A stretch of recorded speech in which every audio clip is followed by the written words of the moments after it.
गौतम बुद्ध को कैसे मिली ज्ञान। राजा के यहां बुद्ध का जन्म हुआ। पिता ने ज्योतिषियों को बुलाकर भविष्य पूछा। उन्होंने कहा, या तो यह सम्राट होगा और या तो यह साधु होगा। एक तरह से देखा जाए तो सच्चा सम्राट भीतर से साधु ही होता है। जब ज्योतिषियों की भविष्यवाणी राजा ने सुनी तो वे घबरा गए कि मेरा बेटा साधु हो जाए, ऐसा ठीक नहीं होगा। राजा ने पूछा, कोई उपाय बताएं, क्योंकि मैं चाहता हूं कि राजा का पुत्र राजा ही बने। ज्योतिषियों ने कहा कि इसका लालन पालन व पूरा जीवन बड़ी सावधानी में बिताना होगा, अर्थात आपका पुत्र सिद्धार्थ कभी किसी बूढ़े व्यक्ति को न देखे, कभी किसी बीमार व्यक्ति को न देखे और कभी किसी मरे हुए व्यक्ति को न देखे। जब तक ऐसा होगा तब तक वे राजा ही बने रहेंगे। अगर ऐसा नहीं हुआ तो वे साधु बन जाएंगे। राजा शुद्धोधन ने अपने पुत्र सिद्धार्थ के लिए बढ़िया से बढ़िया, बड़े बड़े महल, अच्छे से अच्छा भोजन, दास दासियां और खाने पीने के सामान आदि वस्तुओं के ढेर लगा दिए। पिता ने पुत्र को सुख सुविधाओं में इतना उलझा दिया कि उसे बाहर का संसार याद ही नहीं आया। शुद्धोधन ने समझ लिया कि अब इतने सुखों के आगे साधु बनने का प्रश्न ही उपस्थित नहीं होता। वे निश्चित हो गए।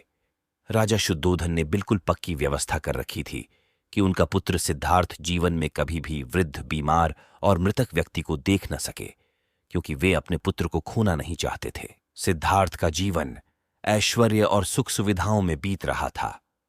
उनके जवान होने पर एक सुंदर कन्या यशोधरा से उनका विवाह हो गया। विवाह हो जाने पर शुद्धोधन की आधी चिंता मिट गई। अब तो शादी हो गई, अब कहां जाएगा। अब तो मेरा पुत्र बंधन में बंध गया है, अब उसके कहीं जाने का सवाल ही नहीं उठता। 1 वर्ष बाद बेटे का भी जन्म हो गया। उसका नाम राहुल रखा गया। अब राजा शुद्धोधन को बिल्कुल पक्का विश्वास हो गया कि अब यह कहीं नहीं जा सकता। एक दिन सिद्धार्थ ने कहा कि पिताजी, आज तक मैंने कभी अपनी राजधानी नहीं देखी, आपकी आज्ञा हो तो आज देख आऊं। राजा ने कहा, हां हां, अवश्य जाओ, अपना शहर देख कर आओ।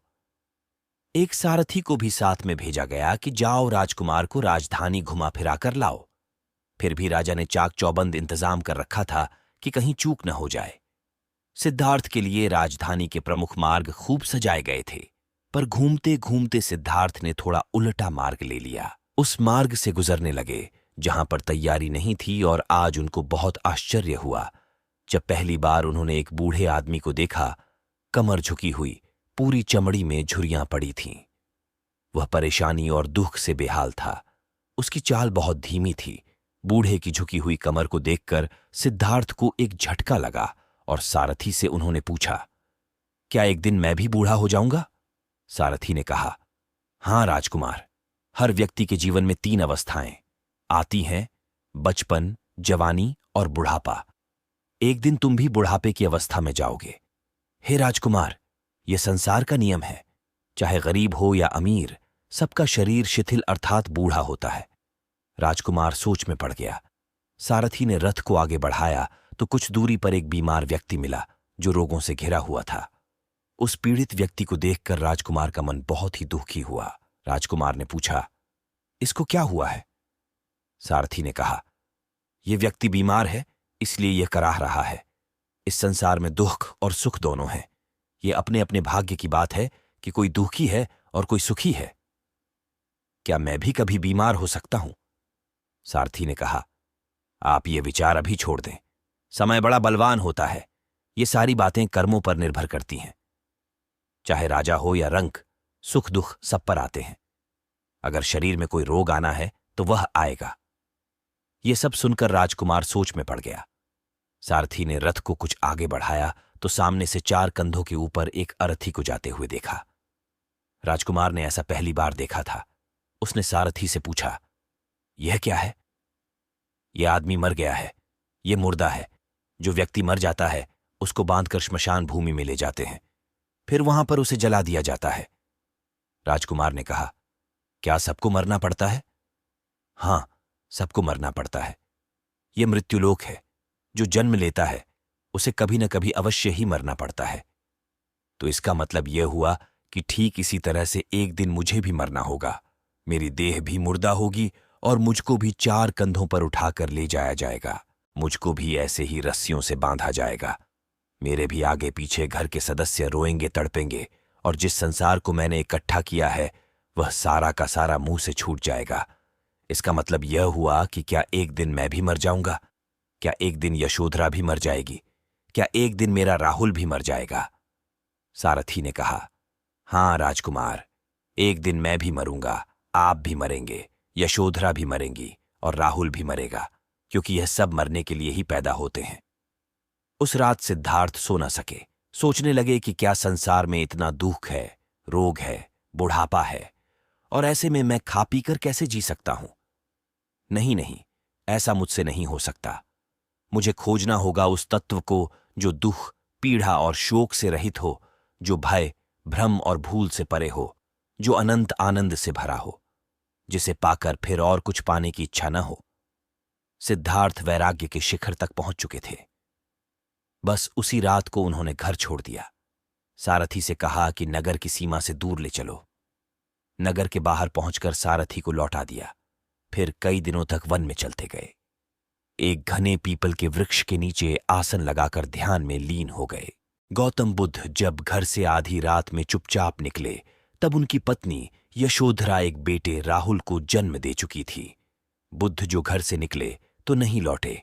उनके बाद यशोधरा का जीवन कैसा हो गया और बेटे ने क्या किया, वो भी बुद्ध के बताए रास्ते पर कैसे चलने लगे, कैसे उन्होंने भी दुनिया के मोह को छोड़ दिया, कैसे दोनों बाद में उनकी शरण में गए।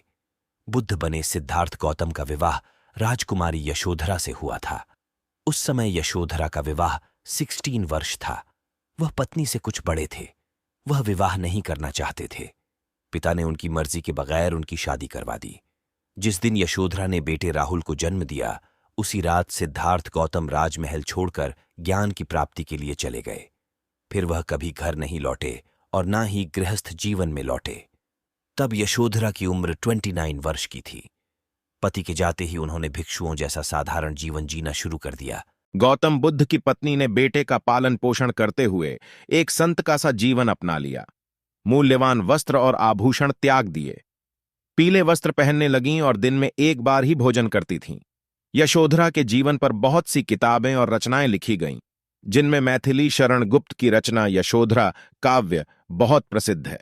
माना जाता है कि अगर बेटा राहुल उनकी गोद में नहीं होता तो शायद वह जीवन का ही त्याग कर देती। गौतम बुद्ध इक्ष्वाकु राजवंश के सबसे बड़े साम्राज्य इक्ष्वी के राजकुमार सिद्धार्थ थे। यशोधरा उनकी बुआ की बेटी थीं। शादी से पहले से बुद्ध का रुझान आध्यात्मिक था, लेकिन यशोधरा पत्नी होने के बाद भी उनकी आध्यात्मिक प्रकृति से कोई ऐतराज नहीं रखती थीं। निश्चित तौर पर बेटे के होने के बाद बुद्ध जिस तरह घर बार छोड़कर चले गए, उससे उन्हें बहुत दर्द हुआ। वह बहुत आहत हुईं, पीड़ा हुई।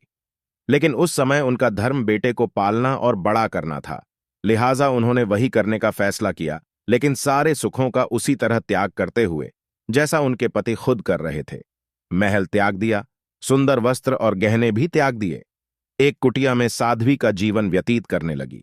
घर छोड़ने के बाद बुद्ध को शुरू में बेटे को लेकर मोह आता था, लेकिन उन्हें मालूम था कि अगर वह अभी घर लौट गए तो फिर मोहमाया से निकल नहीं पाएंगे, लिहाजा वह ज्ञान और कष्ट के मार्ग पर ही चलते रहे।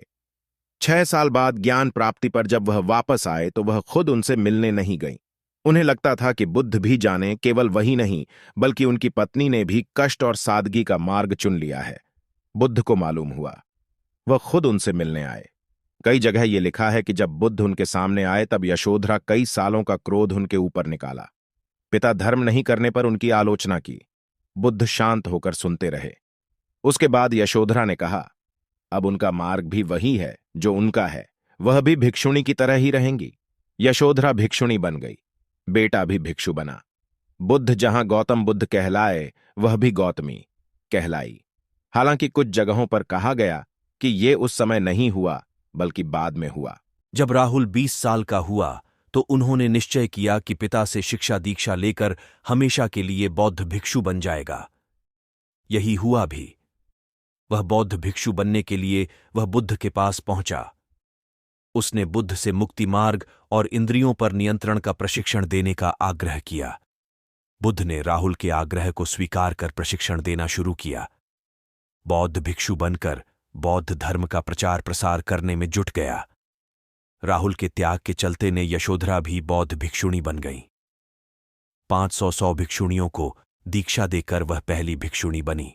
एक दिन जब बुद्ध जंगल के मार्ग में थक कर विश्राम कर रहे थे, तभी किसी ने बुद्ध को सूचना दी कि आपका पुत्र अब नहीं रहा।